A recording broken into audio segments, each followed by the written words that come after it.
What's up my loves, my name is Paige, this is Pages with Paige, and today I'm going to be doing my July wrap up.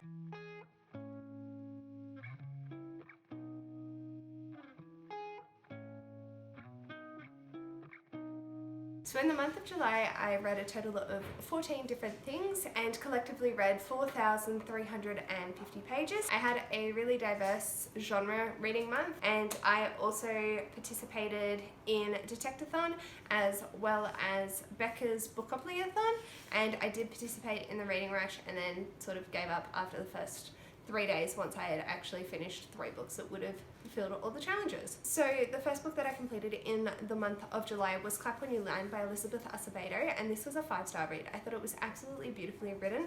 I read along with the ebook whilst listening to it audibly, and that was a really lovely reading experience because you got to hear the verse and the narrative in the way that Elizabeth Acevedo originally intended it, and you could hear the girls experiencing the story as it unfolded, and they learnt about one another and about the truth behind their father. And it's following these 2 girls, one in the States and one in the Dominican Republic, as they have to navigate the loss of their father, the grief of the man that they knew as a father, and the grief of the person that he was to them. And yeah, it was really, really beautiful. The next thing I finished off reading was Tales of Beedle the Bad by an assortment of people that have run in the Harry Potter universe, and this was the Audible pre-order deal where you got it for free if you're an Audible member, so I had it and just wanted to finish it off as a quick audio book while I was walking around.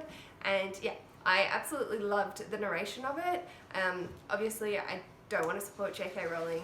I don't agree with her actions and I don't agree with what she said. It was just one thing that I had on Audible, and I don't want to not mention that I've read it because that would feel even more dishonest than not mentioning it and just addressing that J.K.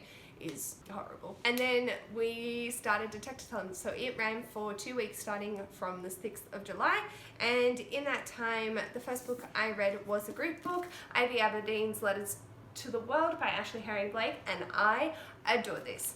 This needs to be in every single school library. I think it's such a powerful middle grade that offers the opportunity for kids to address their feelings and their sexuality in a way that's not complicated. It's just who you are, and that is a-okay. And being able to find support networks, being able to express yourself in a way that you feel comfortable with, and I feel that it deals with sexuality in a really positive way. There's a conflict between her sister and her best friend, and Ivy has overheard the conversation and she's worried that her sister is not supportive of gay people, and it's about communication and understanding, and it's just really, really, really beautiful. I highly recommend it, and I'm so thankful to Mollie for making me cry my eyes out whilst reading this. It's so impactful, and I would highly recommend it to every single person. So then the weekend of Bookopolathon also coincided with Detectathon, and so I read Her Body and Other Parties by Carmen Maria Machado, which is a magical realism collection of short stories. I gave this 4 stars. I thought it was really interesting.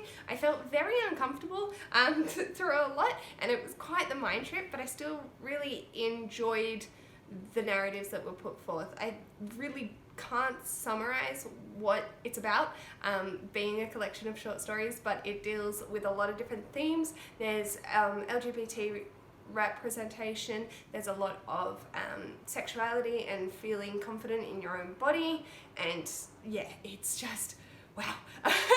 Definitely a mind trip, and not one that I can easily explain. The next thing I read was The Butterfly Garden by Dot Hutchinson, and this was for a mystery thriller category in Bookopolathon, and I gave this 5 stars. It's one of my new favourite horror thriller mystery novels. I really didn't think that I was part of that reading group. It's just not something that I've really enjoyed, but this was phenomenal.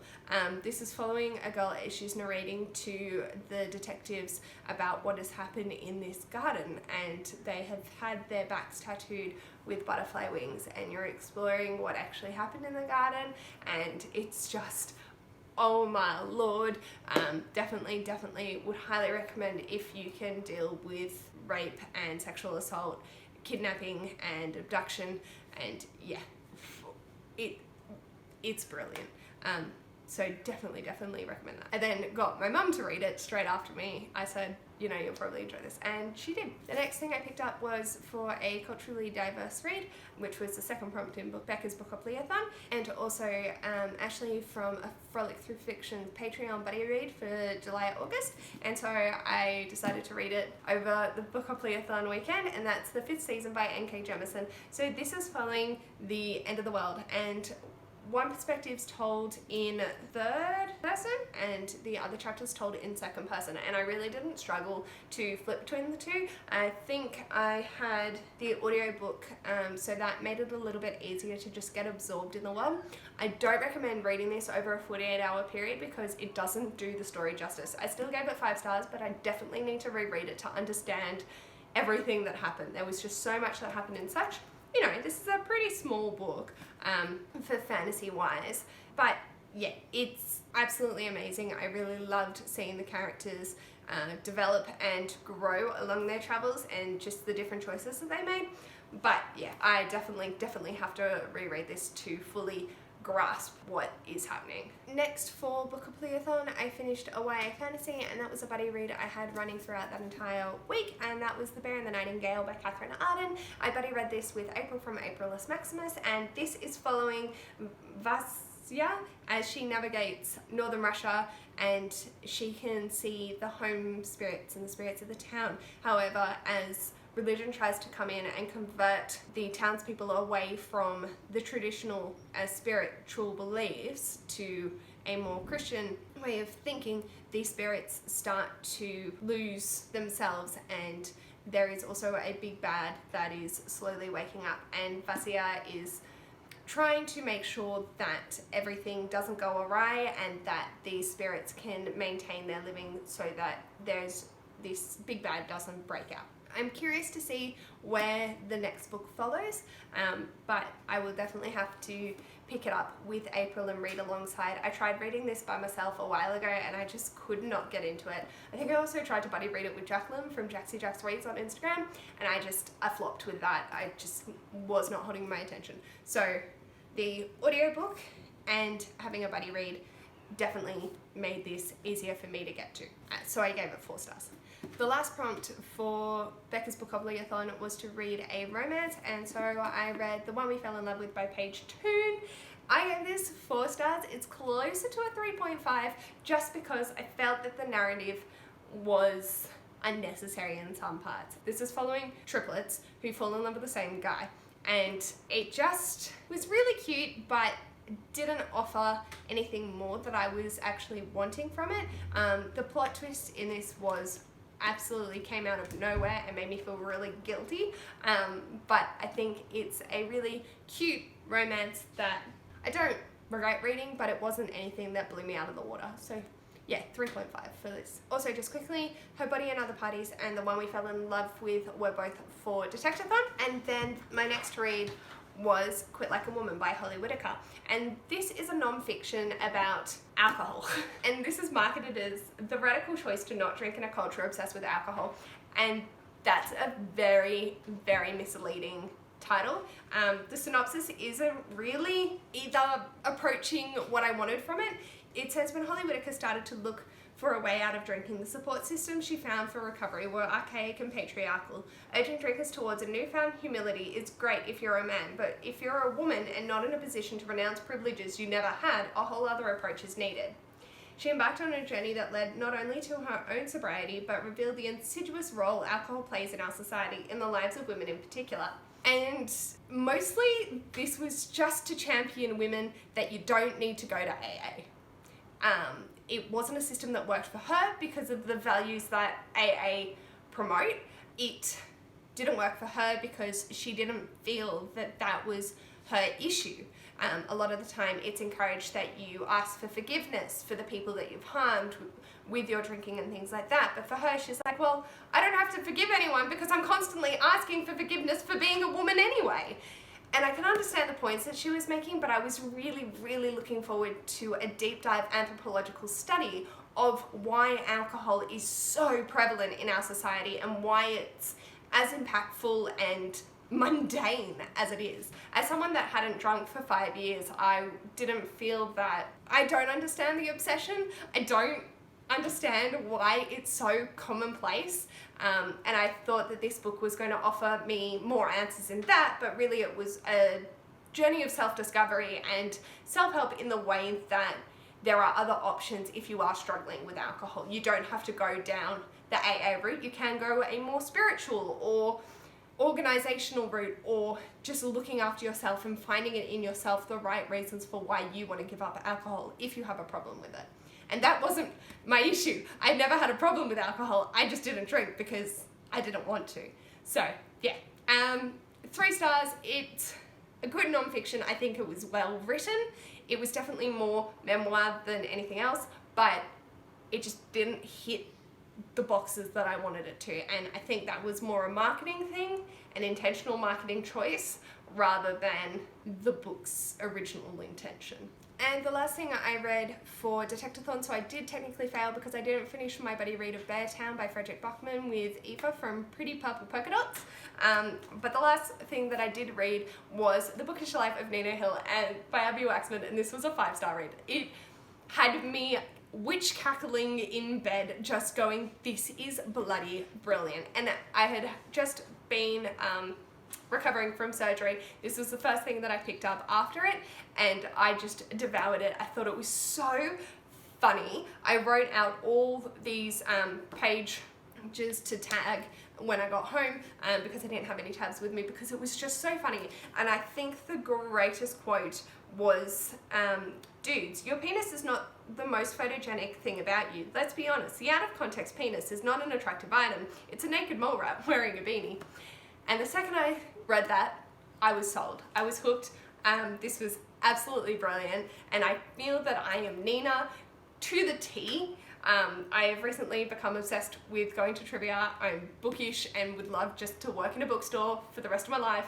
Fortunately, I have a good relationship with my parents, so I know that my dad doesn't have a secret family.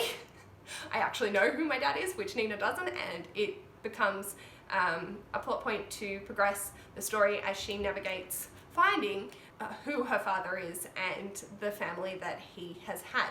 And I thought the family dynamics in this were really intricately done and really well done.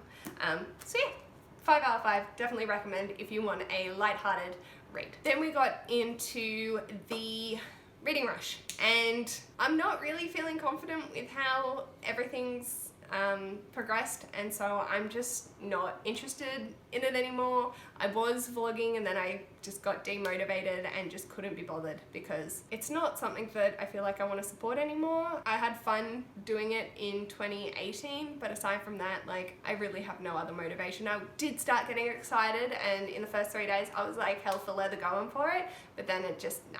I think there are a few more things that need to be addressed before I would feel comfortable even going back to thinking about being involved, but since those haven't been addressed, I'm just gonna take a pass. So the first thing I read to it was Fairy Tale Volume 8 by Hiro Mashima, and this was hilarious. It was the boss battle, and I was on the edge of my seat reading this on my Kindle, just going, oh my goodness, my characters, I love them with my heart and soul. Nothing bad can happen to them because they're my little beans that I love and are overtly sexual, and I just loved everything about it.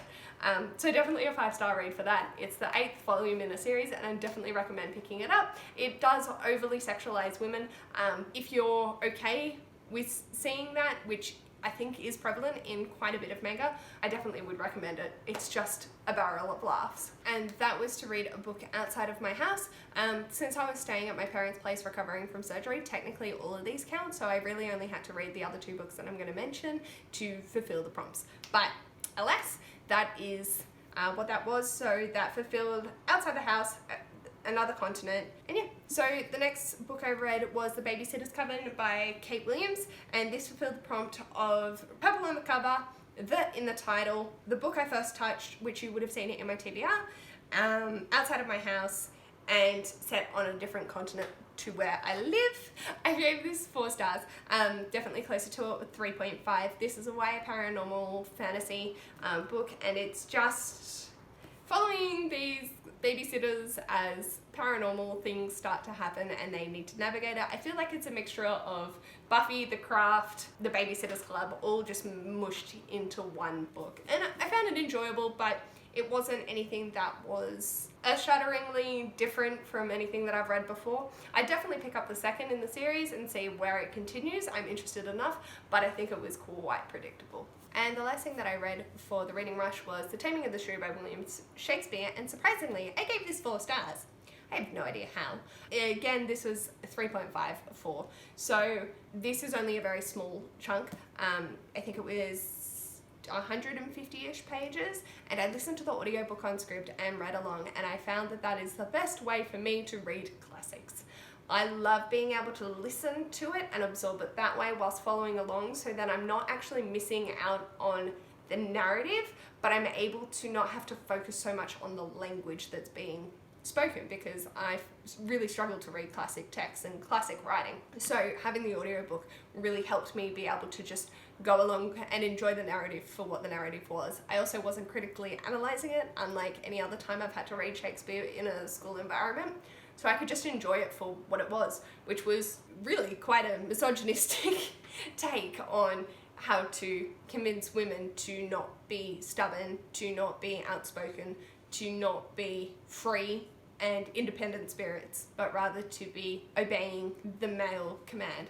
However, I feel that this was a comedic take on it. So it was meant to be in a way like, no, women are these free, independent spirits. You cannot tame them. At the end, you might be able to, but really, in real life, you're never going to be able to. Don't even try.